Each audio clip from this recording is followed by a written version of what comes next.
Your স্টাডিতে কিছুদিন আগেকার একটা ভিডিওতে 2015 সালের ক্লার্কশিপ পরীক্ষার প্রিলিমসের 40টা জিকে প্রশ্নের আলোচনা তোমরা দেখেছো ইতিমধ্যেই।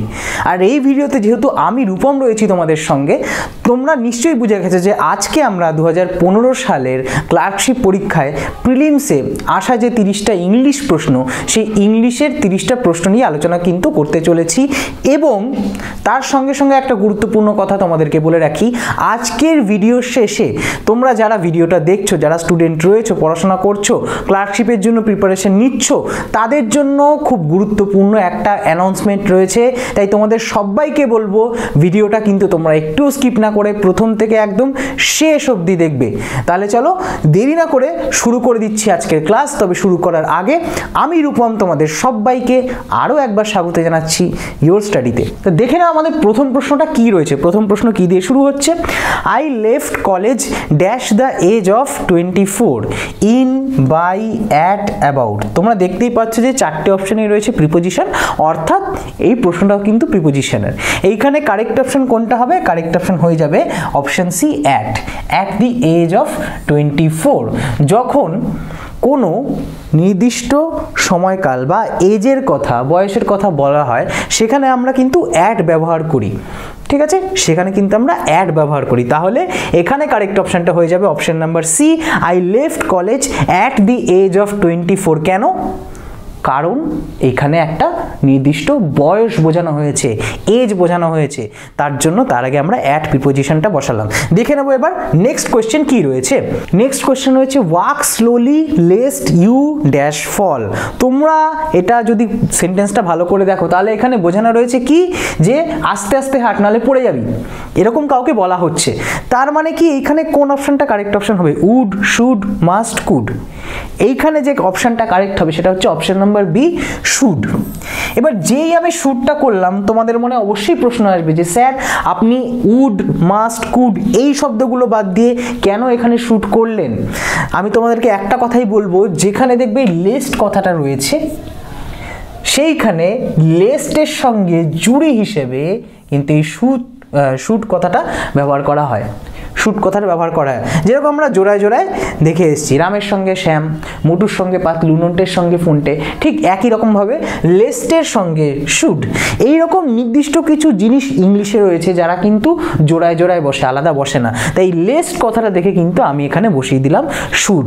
যে ধরনের বাক্যে তোমরা দেখবে যে কাউকে কোনো ওয়ার্নিং দেওয়া হয়েছে যে হয় এটা করো, না হলে কিন্তু এটা হবে, না হলে বা নতুবা, এই কথাটা যখন রয়েছে নেগেটিভ সেন্সে, সেক্ষেত্রে কিন্তু আমরা লেস্ট, শুড এই দুটো পেয়ার হিসেবে, জোড়া হিসেবে ব্যবহার করতে পারি। এবার চলে যাব নেক্সট কোয়েশ্চেনে। আমাদের নেক্সট কোয়েশ্চেন বলেছে যে bread and butter dash my favourite food. তা তোমরা এখানে দেখলে এখানে ব্রেড রয়েছে, বাটার রয়েছে, অ্যান্ড দিয়ে যুক্ত রয়েছে। তাহলে ব্রেড একটা খাবার, বাটার একটা খাবার, মানে এখানে দুখানা খাবার হলো, মানে একের বেশি বহু বচন। তাহলে আমরা এখানে যে ভার্বটা বসাবো বা ক্রিয়াপদটা বসাবো সেটা হয়ে যাবে আর। কিন্তু যেই তুমি আর বসালে তোমার সঙ্গে সঙ্গে কিন্তু 1 নম্বর মাইনাস হয়ে গেল, কাটা হয়ে গেল। কেন হয়ে গেল? কারণ ব্রেড এবং বাটারকে দুটো আলাদা খাবার হিসেবে ধরা হয় না, বা দুটো আলাদা সাবজেক্ট হিসেবে এখানে আমরা ধরবো না, একটাই সাবজেক্ট হিসেবে ধরবো। Bread and butter is my favourite food. কারণ এইখানে এটা মনে করা হয়, যখনই ব্রেড অ্যান্ড বাটার দেখবে তখনই মাথায় একটা রাখবে যে আমরা কিন্তু ব্রেডের উপরে বাটারটাকে লাগিয়ে তারপরে সেটাকে একটা ফুড আইটেম হিসেবে খাচ্ছি, একটা খাবার হিসেবেই খাচ্ছি। তা সেক্ষেত্রে আমরা ব্রেড অ্যান্ড বাটারটাকে একটা সিঙ্গুলার সাবজেক্ট হিসেবে ধরবো। বোঝা গেছে? তাহলে অপশান এ হয়ে যাবে এখানে কারেক্ট অপশান। আরও একটা কথা আছে ব্রেড অ্যান্ড বাটার সম্বন্ধে। ব্রেড অ্যান্ড বাটারের কথাটার মানে হচ্ছে রুটি রুজি, বা যেটা করে আমরা জীবিকা নির্বাহ, মানে জীবন নির্বাহ করি, জীবিকা। সেক্ষেত্রেও জীবিকাটাকে কিন্তু ব্রেড অ্যান্ড বাটার হিসেবে বোঝানো হয়। বোঝা গেছে? তাহলে এই যে আমি বললাম এই যে ব্রেড অ্যান্ড বাটার, এরকম অনেক কিছুই রয়েছে যাদেরকে দুটো আলাদা আলাদা মনে হলো, তাদেরকে কিন্তু একসঙ্গে বিবেচনা করা হয়, তাদেরকে সিঙ্গুলার সাবজেক্ট হিসেবে ধরা হয়। এরকম আগের কোয়েশ্চেনটা তোমাদের বললাম যে কিছু কিছু জিনিস আছে ইংলিশে যেগুলো কিন্তু জোড়ায় জোড়ায় বসে, তাদেরকে কিন্তু আলাদা করা যায় না। এই যে বিষয়গুলো, এগুলো বিশদভাবে, মানে আরও যেগুলো রয়েছে বা আরও বিশদভাবে জানতে হলে, পুরো কনসেপ্টের একদম গোড়া থেকে জানতে হলে তোমাদের কিন্তু অবশ্যই ডাউনলোড করে নিতে হবে ইওর স্টাডি অ্যাপটা।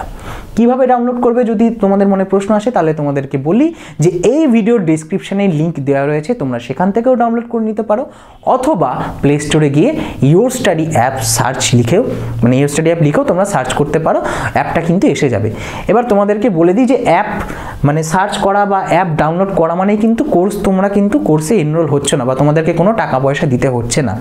তোমরা আগে অ্যাপে গিয়ে যে ফ্রি ক্লাসগুলো রয়েছে সেই ক্লাসগুলো দেখো, ভালো করে চেক করো। যদি তোমাদের মনে হয় যে হ্যাঁ এইগুলো আমাদের পরীক্ষায় সাহায্য করবে, আমাদের পরীক্ষার প্রিপারেশনের জন্য আমাদেরকে হেল্প করবে, তাহলেই বলবো যে তোমরা তোমাদের যে কোর্স দরকার সেই কোর্সে তোমরা খুব শিগগিরই সময় নষ্ট না করে এনরোল হয়ে যাও। আমাদের যেমন আলাদা করে WBPSCর জন্য কোর্স লঞ্চ হয়ে গেছে, বিভিন্ন ক্লার্কশিপ বলো, এসআই বলো, মিসলেনিয়াস বলো, কোর্স লঞ্চ হয়ে গেছে। SSCরও সেখানে অলরেডি কোর্স চালু রয়েছে। এছাড়াও আপকামিং রেলওয়ের যে ভ্যাকান্সি, রেলওয়ের যে পরীক্ষা হতে চলেছে তার জন্য কিন্তু আমাদের অলরেডি কোর্স রয়েছে। এছাড়াও রয়েছে আমাদের ইন্ডিভিজুয়াল বিভিন্ন সাবজেক্টের জন্য কোর্স। তো তোমাদের যার যেরকম দরকার নিজেদের প্রয়োজন মতো তোমরা কোর্সে এনরোল হয়ে যাও। এই ভিডিওতে আর এর বেশি বলে সময় নষ্ট করছি না। যদি তোমাদের আরও ডিটেলসের প্রয়োজন হয় তাহলে কিন্তু তোমরা স্ক্রিনে দেওয়া হোয়াটসঅ্যাপ নাম্বারে কিন্তু তোমরা ফোন অথবা হোয়াটসঅ্যাপ করে সেখান থেকে আরও ডিটেলসে বিষয়টা জেনে নিতে পারো। তাহলে আমরা চলে যাচ্ছি এবার আমাদের নেক্সট কোয়েশ্চেনে। নেক্সট কোয়েশ্চেনটা কি একটু দেখে নিই। বলেছে choose from the given alternatives, মানে চারটে যে অপশান রয়েছে, চারটে অপশানের মধ্যে যে কারেক্ট অপশানটা হবে সেটা আমাকে চুজ করতে হবে। এইখানেও দেখো কিন্তু এই যে চারটে একই রকম শুনতে শব্দ দিয়েছে, একই রকম শুনতে শব্দ, কিন্তু তাদের মানে আলাদা। বলেছে দ্য ড্যাশ অফ এভারেস্ট। আচ্ছা, এখানে দ্য ড্যাশের পরে অফটা হবে, অফটা আগে বসে গেছে, ঠিক আছে, ড্যাশ অফটা আগে হবে, পরে হবে। The dash of Everest by Tenzing Norgay, মানে তেনজিং নরগের কথা বলা হয়েছে, ইজ রিমেম্বার্ড বাই এভরিওয়ান। আমরা কি জানি যে তেনজিং নরগে প্রথম এভারেস্টের চূড়ায় উঠেছিলেন, তাহলে তার এই যে এভারেস্টের চূড়ায় ওঠা, যেটাকে আমরা ভালো বাংলায় বলি আরোহণ, সেটাই কিন্তু এখানে কারেক্ট অপশন হয়ে যাবে। তা অ্যাসেন্ড কোনটা হয়ে যাবে কারেক্ট অপশন? এই যে ASCEND, অ্যাসেন্ড মানে হচ্ছে আরোহণ করা বা কোথাও ওঠা, সেরকমই হচ্ছে ডিসেন্ড মানে হচ্ছে নামা। তাহলে অ্যাসেন্ড অপশন সি হয়ে যাবে আমাদের এখানে correct option. The ascend of Everest by Tenzing Norgay is remembered by everyone. বোঝা গেছে? তাহলে এইটা হয়ে যাবে অপশন সি হয়ে যাবে কারেক্ট অপশন। নেক্সট আমরা দেখে নিই কি রয়েছে। Basu is blind dash the left I. তোমরা প্রশ্নটা পড়েই বুঝতে পারছো যে এইখানে যেটা বলা রয়েছে সেটা হচ্ছে তার বা চোখে দেখতে পায় না, তার বা চোখে দেখতে পায় না বাসু। তাহলে এখানে কোনটা হয়ে যাবে কারেক্ট অপশন? দেখো ব্লাইন্ড কথাটার পরে যদি আমি অফ বসাই, অ্যাড বসাই, বাই বসাই, তাহলে কিন্তু বিভিন্ন রকম মানে হয়। আমি এখানে বসাবো হচ্ছে blind of the left I. তা এর ব্লাইন্ড অফ মানে হচ্ছে সে বা চোখে দেখতে পায় না। ব্লাইন্ডের পরে যদি টু বসাই তাহলে তার একরকম মানে হয়। বাই বসালে মনে হয় যে ব্লাইন্ড বাই বার্থ মানে হচ্ছে জন্ম থেকে, মানে জন্ম থেকে অন্ধ, এরকম কিছু বোঝানো হয়। তাহলে বিভিন্ন রকম মানে রয়েছে। ব্লাইন্ডের পরে এক একটা প্রিপোজিশন বসালে তার মানে কিন্তু পাল্টে যাবে। সেই সমস্ত মানে গোড়া থেকে সমস্ত রকমভাবে মানে পুরোটা কনসেপচুয়াল জানতে হলে তাহলে কিন্তু তোমাদের কি করতে হবে আমি কিন্তু বলে দিয়েছি অলরেডি। নেক্সট যদি তোমরা দেখো, many a man were drowned in the sea, many a man were drowned in the sea, এই ধরনের প্রশ্নগুলোতে যেখানে এই যে মেনি এ ম্যান কথাটা দেওয়া থাকে, 90% বলবো না, 99% যারা ছাত্রছাত্রী হয়, স্টুডেন্ট হয় বা যারা পরীক্ষার্থী হয় তারা কিন্তু ভুল করে, মেনি কথাটার উপর তারা ফোকাস করে। সেক্ষেত্রে তারা আর করে দেবে বা হ্যাভ করে দেবে, মানে প্লুরাল কোনো ভার্ব করে দেবে, এটাকে প্লুরাল ধরে নেবে। মেনি মানে অনেক মানুষকে বোঝানো হচ্ছে, কিন্তু না, এটা ভুল। যখনই দেখবে মেনি এ ম্যান অথবা উম্যান রয়েছে, ঠিক আছে, মেনি এ রয়েছে, তার মানে কিন্তু সেটা প্লুরাল সাবজেক্ট হিসেবে আমরা ধরবো না, সেটাকে আমাদের সিঙ্গুলার সাবজেক্ট হিসেবে ধরতে হবে, এক বচন হিসেবে ধরতে হবে। তাহলে সেক্ষেত্রে কিন্তু ওয়্যার হবে না, হয়ে যাবে যেটা কারেক্ট অপশন সেটা হয়ে যাবে ওয়াজ। ঠিক আছে, তার মানে এইখানে কিন্তু সেন্টেন্স কারেকশন দেবে, তোমাকে সেন্টেন্স ঠিক করতে হবে, এররটা বুঝে তোমাকে কোথায় এরর রয়েছে সেই বুঝে কিন্তু তোমাকে ঠিক করতে হবে যে কোনটা আমার কারেক্ট অপশন হবে। কিন্তু তার জন্য কিন্তু কনসেপ্টটা জানা খুবই জরুরি, কারণ এই যে মেনি এ ম্যান আর মেনি মেনের মধ্যে যদি তুমি পার্থক্য না জানো এই দুটোর মধ্যে কি পার্থক্য রয়েছে, তাহলে কিন্তু তোমার এই যে কনসেপচুয়াল যে উত্তরটা মানে প্রশ্নটা, এর উত্তর কিন্তু তোমরা সঠিকভাবে করতে পারবে না। নেক্সট কোয়েশ্চেন কি বলেছে, the word order is wrong in the given sentence, choose the correct word order from the alternatives given. মানে কি বলেছে, এই যে সেন্টেন্সটা রয়েছে তোমাদের সর্বপ্রথম বলে দিই যে সেন্টেন্সের শেষে প্রশ্নবোধক চিহ্ন রয়েছে, তার মানে এটা প্রশ্নবোধক বাক্য। এবার প্রশ্নবোধক বাক্যের যে স্ট্রাকচারের যে নিয়ম, সেখানে যদি প্রথমে দেখো যে WH ওয়ার্ড থাকে কোনো, এখানে একটা WH ওয়ার্ড রয়েছে সেন্টেন্সের প্রথমে, তাহলে তারপরে কিন্তু সেন্টেন্সে একটা ভার্ব থাকতেই হবে, যেটাকে আমরা হেল্পিং ভার্ব বলে থাকি। হেল্পিং ভার্ব কি হতে পারে, উইল, শ্যাল বা যে কোনো মডেল ভার্ব হতে পারে, ডু, ডিড এই সমস্ত ভার্ব হতে পারে, অ্যাম, ইজ, আর মানে যে কোনো helping verb, am, is, are, was, were সমস্ত কিছুই হতে পারে। তাহলে এইখানে তোমরা যে বাক্যটা দেখতে পাচ্ছ, তা বাক্যের মধ্যে হেল্পিং ভার্ব রয়েছে কোনটা, মানে কোনটা হেল্পিং ভার্ব, অবশ্যই ডু রয়েছে। যে অপশানগুলো তোমাদের বললাম বা যে হেল্পিং ভার্বের নামগুলো তোমাদের বললাম, তার মধ্যে তোমরা ডুটা দেখতে পাচ্ছ, তার মানে অপশান এ হয়ে যাবে এখানে কারেক্ট অপশান। কারণ এইখানে দেখো যে ওয়াই, তারপরে ডু রয়েছে একমাত্র অপশান এতে, তারপরে বাকি সমস্ত কিছু রয়েছে। তার মানে যখনই এটা মাথায় রাখবে সব সময় যে ইন্টারোগেটিভ সেন্টেন্স দেখবে, প্রশ্নবোধক বাক্য দেখবে, যদি প্রথমে বাক্যটায় WH ওয়ার্ড নাও থাকে, অবশ্যই কিন্তু তাহলে বাক্যটা কোনো হেল্পিং ভার্ব দিয়ে শুরু হবে, ঠিক আছে। আর যদি WH ওয়ার্ড থাকে তাহলে আগে WH ওয়ার্ড বসবে, তারপরে হেল্পিং ভার্ব বসবে, ঠিক আছে। দেখো আমি কিন্তু কনসেপ্টটা জানি বলে, যে বাক্যের স্ট্রাকচার কীরকম জানি বলে, সেই মানে কনসেপ্টটা কাজে লাগিয়ে আমি কিন্তু একদম ট্রিক্সের মাধ্যমে তোমাদেরকে বলে দিতে পারলাম, বা সহজে উত্তরটা মানে একদম 2 সেকেন্ডের মধ্যে তোমরা উত্তরটা বের করে নিতে পারলে। কিন্তু যদি কনসেপ্ট মাথায় না থাকে বা কনসেপ্ট তোমরা না জানো, তাহলে কিন্তু উত্তর বের করতে পারবে না। নেক্সট বলেছে choose the synonym of the given word for the alternatives given. বলেছে রাস্টিক এই কথাটার মানে হচ্ছে গ্রাম্য বা সরল। তাই এই 4টি অপশানের মাধ্যমে আমাকে খুঁজে বের করতে হবে যে কোনটা বলা রয়েছে যে গ্রাম্য অথবা সরল বলা রয়েছে, মানে জটিলতাপূর্ণ নয়, সরল। অপশন ডি আমি দেখতে পাচ্ছি এখানে রয়েছে আনসফিস্টিকেটেড, মানে হচ্ছে সফিস্টিকেটেড মানে হচ্ছে শহুরে বা সভ্য বা হচ্ছে জটিলতাপূর্ণ, জটিল কোনো কিছু। আর আনসফিস্টিকেটেড মানে হচ্ছে এই রাস্টিকের সিমিলার মিনিং, সমার্থক শব্দ, মানে হচ্ছে সারল্যে ভরা, ঠিক আছে।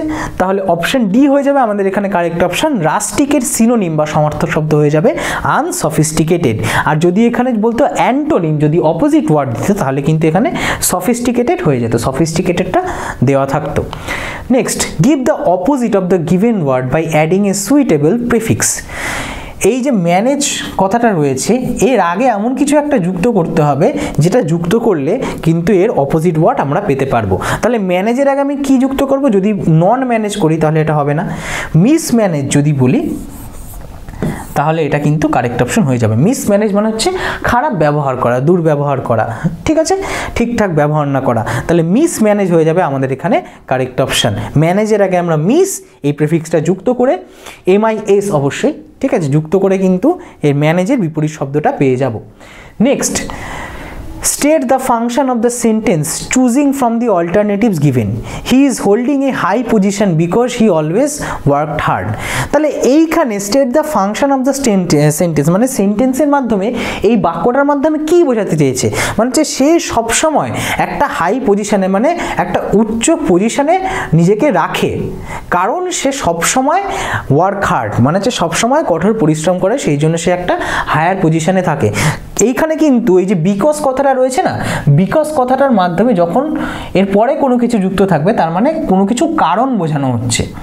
বিকজের পরে যে বাক্যাংশটা থাকে বা ক্লজটা থাকে, তার মাধ্যমে কিন্তু অ্যাকচুয়ালি কারণ বোঝানো হয়। তাহলে এইখানে অপশান সি হয়ে যাবে কারেক্ট অপশান, স্টেটিং এ কজ।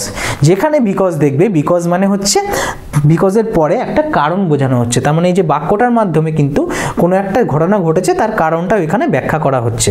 তাহলে স্টেটিং এ কজ হয়ে যাবে আমাদের এখানে কারেক্ট অপশন, মানে এখানে কোনো কিছু কারণটাকে বলা হচ্ছে। Next, This romantic life in Kashmir was drawing to its end after 3 glorious months. বলেছে this sentence is an example of, আচ্ছা এখানে past indefinite, past perfect continuous, past perfect, past continuous এইগুলো রয়েছে টেন্স। আর টেন্স বুঝতে গেলে কিন্তু আমাদের মানে কিসের দিকে চোখ রাখতে হবে? সেন্টেন্সের ভার্বের দিকে। তা আমি দেখলাম এইখানে ভার্ব রয়েছে ওয়াজ, ঠিক আছে, ওয়াজ তো থাকতেই হবে কারণ চারটে অপশানে চারটেই পাস্ট রয়েছে, তাহলে এটা পাস্ট হবে। কিন্তু পাস্ট কি হবে? ইনডিফিনিট, পারফেক্ট কন্টিনিউয়াস, পারফেক্ট না পারফেক্ট কন্টিনিউয়াস? তা আমি মানে পারফেক্ট পাস্ট শুধু কন্টিনিউয়াস। তাই এখানে দেখলাম ড্রয়িং রয়েছে, ড্রয়িং হচ্ছে মানে ভার্বের সাথে আইএনজি যুক্ত রয়েছে, ড্র তার সঙ্গে আইএনজি। তা আমি দেখলাম ওয়াজ অথবা ওয়্যার, তারপরে ভার্বের সঙ্গে আইএনজি যুক্ত থাকে হচ্ছে পাস্ট কন্টিনিউয়াস টেন্সে, তাহলে অপশন ডি হয়ে যাবে আমাদের এখানে কারেক্ট অপশন। এটা একটা পাস্ট কন্টিনিউয়াস টেন্সের এক্সাম্পল বা উদাহরণ এই সেন্টেন্সটা, বোঝা গেছে? Next, somebody suddenly knocked the door, the correct form of the sentence will be, এইখানে তোমাদের দেখে মানে যেটা বুঝতে পারছো সেটাই কিন্তু হচ্ছে কারেক্ট অপশন। মানে হচ্ছে এখানে someone suddenly মানে হচ্ছে কেউ একজন এসে দরজায় টোকা দিল, টোকা দেওয়া ইংরেজি কিন্তু হচ্ছে knocked at, knock at মানে টোকা দেওয়া, তাহলে অপশন এ হয়ে যাবে কারেক্ট অপশন এখানে আমাদের। নক অ্যাট মানে হচ্ছে ঠক ঠক করে, যেটাকে আমরা টোকা দেওয়া বলি, ঠক ঠক করা, তাহলে someone suddenly knocked at the door, এটা হয়ে যাবে আমাদের এখানে কারেক্ট অপশন। নকড না, শুধু নকড অ্যাট দ্য ডোর। আর যদি বলতো নকড ডাউন, তার মানে কিন্তু ভেঙে ফেলেছে, ঠিক আছে, দরজাটা ভেঙে ফেলা। যাই হোক, সেরকম কিছু এখানে বলা হয়নি। Choose the synonym of the word abolish, ঠিক আছে, অ্যাবলিশ মানে হচ্ছে কোনো কিছুর অবসান ঘটানো, অবসান অ্যাবলিশ, অবসান অ্যাবলিশ। তাহলে কিল, ক্যান্সেল, সাস্টেইন, কোলাপস, তাহলে অবশ্যই অপশন বি হয়ে যাবে আমাদের এখানে কারেক্ট অপশন। ক্যান্সেল করা, বাতিল করা, ঠিক আছে, বা কোনো কিছুর অবসান ঘটানো, কোনো নিয়ম বাতিল করা হলো, কোনো নিয়মের অবসান ঘটানো হলো, সেক্ষেত্রে আমরা কিন্তু সেটাকে অ্যাবলিশ বলতে পারি। Next, find the correctly spelled word, ঠিক আছে, কংগ্লোমারেশন, কংগ্লোমারেশনের অপশন ডি হয়ে যাবে কারেক্ট অপশন। CONGLOMERATION, আবার বলছি CNGLOMERATION, কংগ্লোমারেশন। কংগ্লোমারেশন মানে হচ্ছে মানে কোনো কিছু দলা পাকিয়ে যাওয়া, মানে একসঙ্গে দলা পাকিয়ে রাখা, ঠিক আছে, একসঙ্গে মানে কোনো কিছু সমষ্টি, ভালো বাংলায় বলতে গেলে সমষ্টি, আর না হলে কংগ্লোমারেশন মানে হচ্ছে দলা পাকিয়ে রাখা, কোনো কিছু অগোছালোভাবে রাখা। 55 বলেছে either Abdul or Amin have stolen the watch. তোমাদেরকে ইদার অর যেখানে যুক্ত থাকবে বলেছিলাম যে হয় আব্দুল নয় আমিন, এই দুজনের মধ্যে একজন কেউ মানে ঘড়িটা চুরি করেছে। তার মানে কি এখানে কি দুজনকেই বোঝানো হচ্ছে বাক্যটার মাধ্যমে?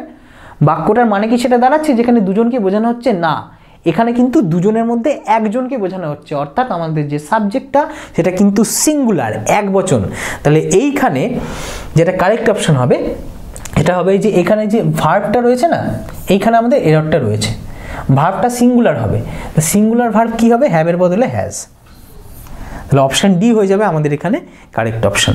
তার মানে সবসময় আমাদের দেখতে হবে সাবজেক্টটা কি রয়েছে আর সাবজেক্ট অনুযায়ী ভার্বটা কীরকম রয়েছে, ঠিক আছে। Next, choose the correct alternative to fill up the blank space in the sentence below.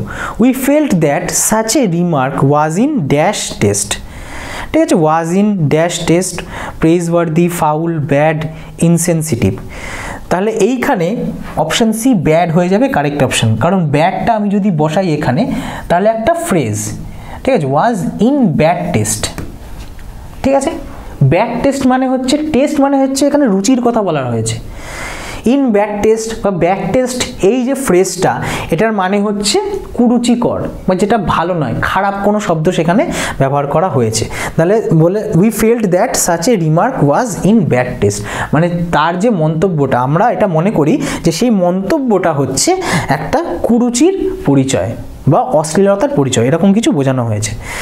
Next, point out the correct spelling, opportunity. তাহলে অপরচুনিটির কারেক্ট স্পেলিং হচ্ছে option C, OPPORTUNITY, OPPORTUNITY। TUNITY, ঠিক আছে, অপরচুনিটি। নেক্সট কোয়েশ্চেন দেখে নেবো আমরা। Next question কি বলা হয়েছে যে রিপ্লেস দ্য আন্ডারলাইন পোর্শন, ঠিক আছে। তার মানে হচ্ছে আন্ডারলাইন পোর্শন, এই যে হোপলেস সার্চ, ঠিক আছে, আশাহীন কোনো একটা সার্চ মানে কোনো কিছু খোঁজা, মানে হচ্ছে দ্য পুলিশ ওয়্যার মিসলেড এবং they returned after a hopeless search, মানে হচ্ছে পুলিশকে ভুল পথে পরিচালনা করা হয়েছিল এবং তারা ফিরে আসলো একটা হোপলেস, মানে হচ্ছে আশাহীন কোনো একটা খোঁজ করে, মানে যে খোঁজের কোনো কিছু ফলাফল নেই, যার কোনো মানে বৃথা, মানে বলে না সমস্ত কিছু জলে গেল, পরিশ্রম জলে যাওয়া বলে। তো জলে চলে যাওয়া মানে হচ্ছে ওয়াইল্ড গুজ চেজ, ঠিক আছে, একটা বন্য হাঁসকে, ঠিক আছে, বন্য হাঁসের পিছনে তাড়া করা। বন্য হাঁসকে তাড়া করলে কি হবে, সে বনের মধ্যে ঢুকে যাবে, তুমি তার খুঁজে পাবে না, তোমার দৌড়ানোই সার হবে, তার পিছনে তাড়া করাই সার হবে, সে তাকে কিন্তু তুমি খুঁজে পাবে না, ঠিক আছে। তাহলে অপশন এ হয়ে যাবে correct option. A wild goose chase, এই ফ্রেজটার মানে হচ্ছে হোপলেস সার্চ, মানে হচ্ছে যার কোনো ফল নেই, ফলবিহীন, মানে বিফলে যাওয়া কোনো কিছু। Next, you have the best of luck, এই কথাটার সঙ্গে মানে এই কোশ্চেনটা পড়ার সঙ্গে সঙ্গে বা সেন্টেন্স পড়ার সঙ্গে সঙ্গে না অনেকে অপশান এ কারেক্ট অপশান করে দেবে।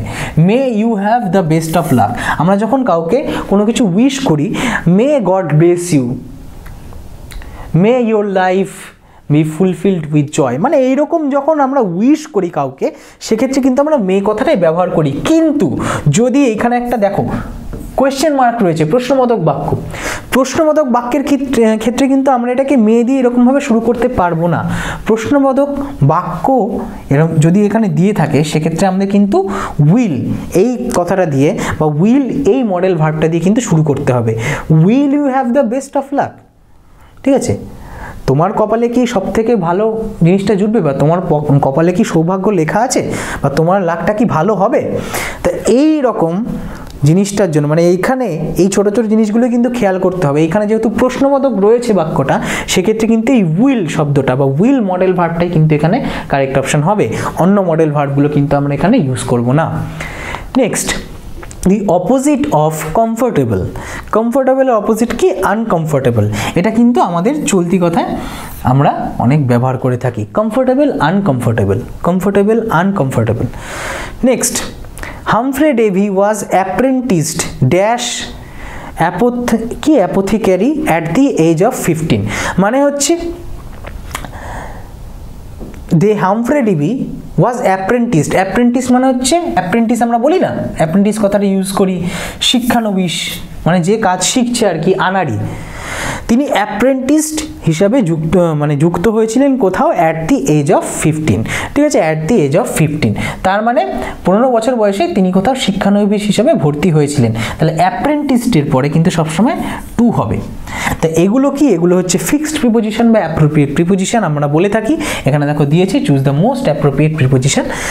তাহলে এগুলোর কিছু কিছু নির্দিষ্ট শব্দ আছে যার পরে কিন্তু নির্দিষ্ট প্রিপোজিশনই বসবে, নাহলে কিন্তু তার অর্থ কোনো কিছু বোঝাবে না।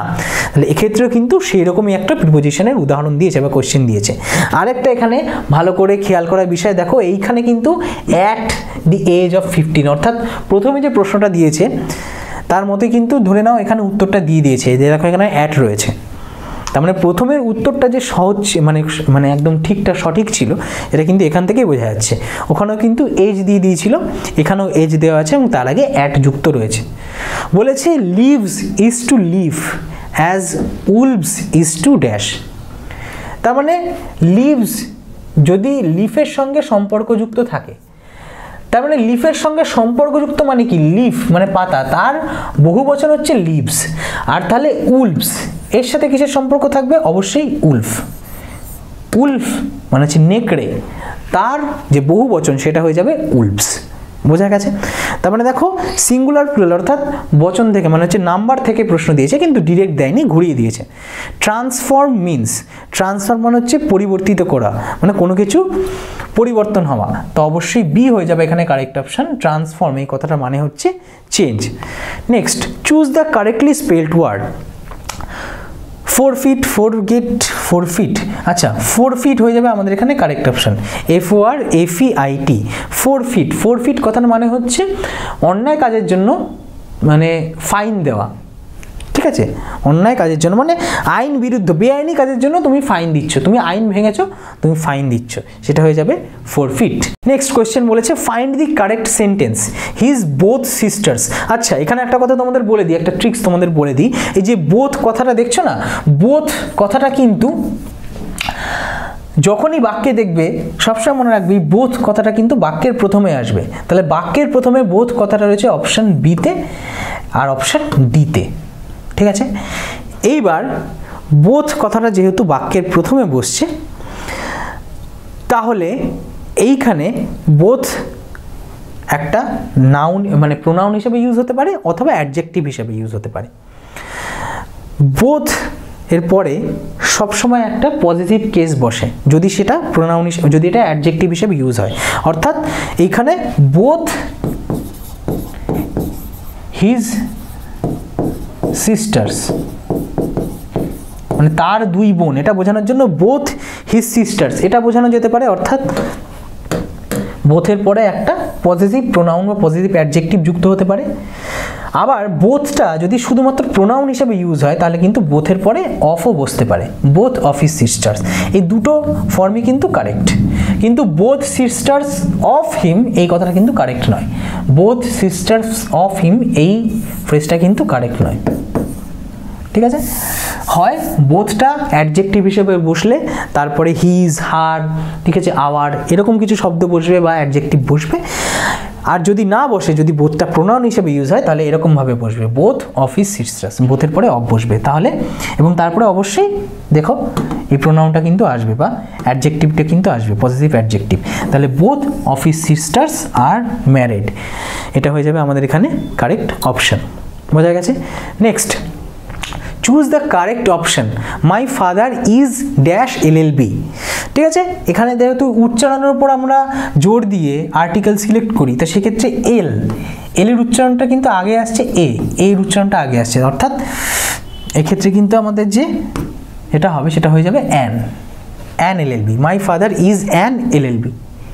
যদি এখানে কনসোনেন্ট রয়েছে, যদি কনসোনেন্ট লেটার রয়েছে, যদি এখানে লেটারে ফোকাস করো, মানে এখানে যদি অক্ষরে ফোকাস করো তাহলে কিন্তু ভুল হয়ে যাবে, তাহলে কিন্তু তোমরা এ বসাবে। কিন্তু আমাদের কিন্তু উচ্চারণে ফোকাস করতে হবে, আর্টিকেল বসানোর সময় বা করার সময় সবসময় কিন্তু মাথায় খেয়াল রাখতে হবে।